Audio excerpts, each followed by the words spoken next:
Hi everyone, I am Sakshi Kanotra and today we are going to study what is the difference between cytoplasm and cytosol. तो हमेशा से सबको cytoplasm और cytosol के बीच में difference जो है अच्छे से पता नहीं लग पाता है.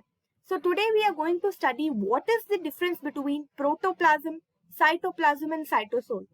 तो सबसे पहले प्रोटोप्लाज्म देखते हैं. तो प्रोटोप्लाज्म क्या है? ये जो प्लाज्मा मेम्ब्रेन है, प्लाज्मा मेम्ब्रेन के अंदर जितने भी ऑर्गेनेल्स प्रेजेंट है प्लस आपका न्यूक्लियस, तो जितना भी part, living part of the cell जो प्लाज्मा मेम्ब्रेन के अंदर प्रेजेंट है उसको बोलते हैं प्रोटोप्लाज्म. अब प्रोटोप्लाज्म और साइटोप्लाज्म में क्या डिफरेंस है? अब प्रोटोप्लाज्म और साइटोप्लाज्म में ये डिफरेंस है कि साइटोप्लाज्म में ये जो न्यूक्लियस है ये इंक्लूड नहीं होता. अब प्लाज्मा मेम्ब्रेन के अंदर का पार्ट जहां पे हमने न्यूक्लियस को एक्सक्लूड कर दिया और बाकी का जो ये जो पार्ट है जहां पे सारी की सारी ऑर्गेनेल्स प्रेजेंट है, यहाँ पे सारी की सारी ऑर्गेनेल्स प्रेजेंट है प्लस आपका मैट्रिक्स मटेरियल प्रेजेंट है, उसको बोलते हैं साइटोप्लाज्म. अब साइटोप्लाज्म और साइटोसोल में क्या डिफरेंस है? साइटोप्लाज्म और साइटोसोल में यहाँ पे बहुत अच्छे से बताया है. तो साइटोप्लाज्म में क्या है? प्लाज्मा मेम्ब्रेन के अंदर जितनी भी ऑर्गेनेल्स प्रेजेंट है, न्यूक्लियस को छोड़ के जितना भी पार्ट है, ये पूरा का पूरा अगर हमें न्यूक्लियस को इंक्लूड कर लेती हूँ इसको बोलेंगे प्रोटोप्लाज्म. न्यूक्लियस को एक्सक्लूड कर देती हूँ, न्यूक्लियस को यहाँ पे एक्सक्लूड कर देती हूँ और बाहर जितना भी मैट्रिक्स का पार्ट है जिसके अंदर सारी की सारी ऑर्गेनेल्स प्रेजेंट है उसको बोलेंगे cytoplasm. On the other hand cytosol में इन ऑर्गेनेल्स को भी निकाल दो, साइटोसोल में इन ऑर्गेनेल्स को भी निकाल दो और न्यूक्लियस को भी निकाल दो, तो जितना बाकी का वाटरी मटेरियल या फ्लूइड लाइक मटेरियल प्रेजेंट होता है इसको बोलते हैं साइटोसोल. सो साइटोप्लाज्म जो है ये टर्म दिया था एक साइंटिस्ट ने जिनका नाम था स्ट्रासबर्गर. इन 1882 इन्होंने ये टर्म दिया था. सो cytoplasm is a jelly-like mass of protoplasm excluding the nucleus. So it is jelly-like mass of protoplasm excluding the nucleus, but it includes all other components, cytoplasmic matrix, cell organelles and cell inclusions. Protoplasm जो है, on the other hand, it is the colorless material comprising the living part of the cell, including the cytoplasm, nucleus and other organelles, and it is surrounded by a plasma membrane. Now, what is the difference between protoplasm and protoplast? Protoplast is a cell without a cell wall, and protoplasm क्या है? Cell membrane के अंदर का जितना भी living part है, that is your protoplasm. अब cytosol को साइटोप्लाज्मिक मैट्रिक्स या हाइलोप्लाज्म भी बोलते हैं. So cytosol is also known as cytoplasmic matrix or hyaloplasm. So it is a clear fluid part of the cytoplasm which can exist in two states. तो दो states में cytosol exist करता है. अब cytosol के अंदर क्या क्या प्रेजेंट है? cytosol के अंदर 90% पार्ट जो है that is your water. उसके अलावा minerals, sugars, amino acids, transfer RNS, nucleotides, vitamins, proteins, enzymes, ये सब साइटोसोल के अंदर प्रेजेंट रहता है. अब साइटोसोल जो है इसके पार्ट्स देख लेते हैं. अब यहाँ पे लिखा है कि it is clear fluid part of the cytoplasm और दो स्टेट्स में एग्जिस्ट करता है. One is your salt state, one is your gel state. Salt means solution state. अब साइटोसोल जो है प्लाज्मा मेम्ब्रेन के जस्ट अंदर का पार्ट, प्लाज्मा मेम्ब्रेन के जस्ट अंदर का पार्ट जो है यहाँ पे जेल लाइक पार्ट है, इसको बोलते हैं, इस जेल लाइक पार्ट को बोलते हैं, इस जेल को बोलते हैं प्लाज्मा जेल. और ये जो पार्ट है साइटोसोल का इसको बोलेंगे एक्टोप्लास्ट. अब ये जो साइटोसोल है, साइटोसोल का हमने देखा कि ये दो स्टेट्स में एग्जिस्ट करता है.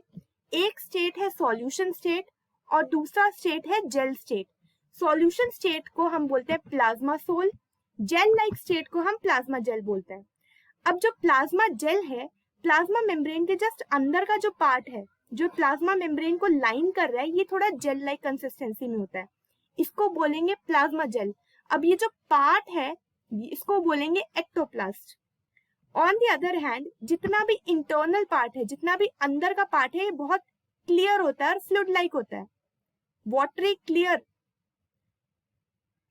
सॉल्यूशन वाला part plasma sol. So plasma sol जो है ये कहाँ पे प्रेजेंट रहता है? अंदर वाली साइड पे, और साइटोसोल के अंदर वाले पार्ट को बोलते हैं एंडोप्लास्ट।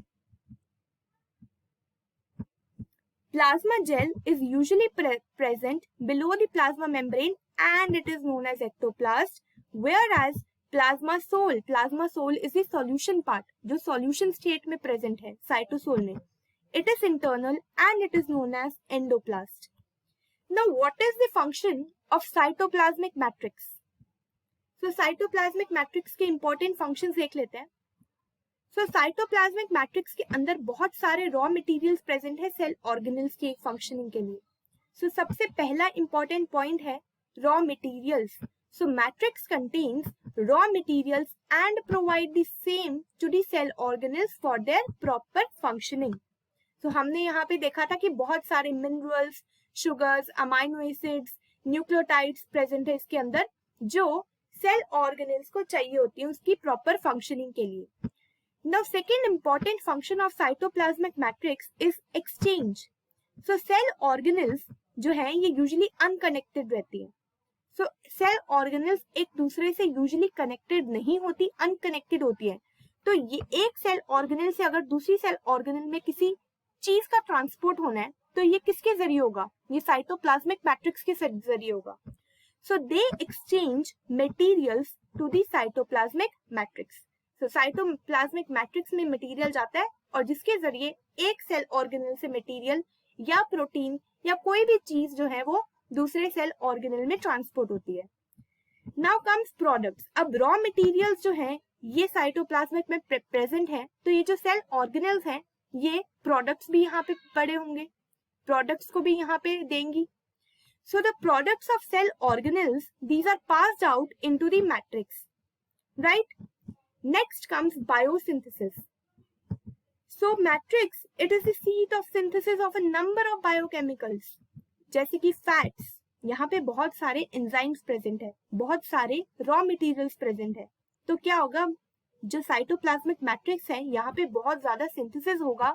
किसका synthesis होगा? Fats, nucleotides, कुछ carbohydrates, proteins, coenzymes.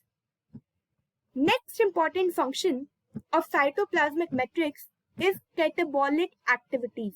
अब glycolysis, anaerobic respiration, pentose phosphate pathway, ये जो respiration की pathways हैं ये सब मैट्रिक्स पार्ट में होते हैं, साइटोप्लाज्म के मैट्रिक्स पार्ट में होते हैं, साइटोसोल के अंदर होते हैं. तो जितनी भी कैटाबॉलिक एक्टिविटीज हैं, जितने भी टाइप ऑफ रिएक्शंस हैं, जैसे कि मेजर रिएक्शंस रेस्पिरेशन के, glycolysis, anaerobic respiration, pentose phosphate pathway, ये सब के एंजाइम्स जो है ये साइटोसोल के अंदर प्रेजेंट होते हैं. इसीलिए ये जो रिएक्शंस हैं ये matrix part of the cytoplasm में होते हैं. Now next very important function is cytoplasmic streaming. अब ये जो साइटोप्लाज्मिक मैट्रिक्स है ये हमेशा मोशन में होता है, कभी भी स्टिल नहीं होता. तो ये जो मोशन है ये ऑटोनॉमिक है. ऑटोनॉमिक मतलब इनवॉलंटरी. एंड इस मोशन को बोलते हैं साइटोप्लाज्मिक और प्रोटोप्लाज्मिक मोशन या स्ट्रीमिंग. सो इस मोशन का क्या काम है? कोई भी चीज अगर मोशन कर रही है तो ऑब्वियसली इसका यही काम होगा कि ये एक जगह से दूसरी जगह किसी चीज को ट्रांसपोर्ट करेगी, right. So this helps in the distribution of various materials inside the cell. So this was the function of cytoplasmic matrix. So this is one of the main function of cytoplasmic matrix.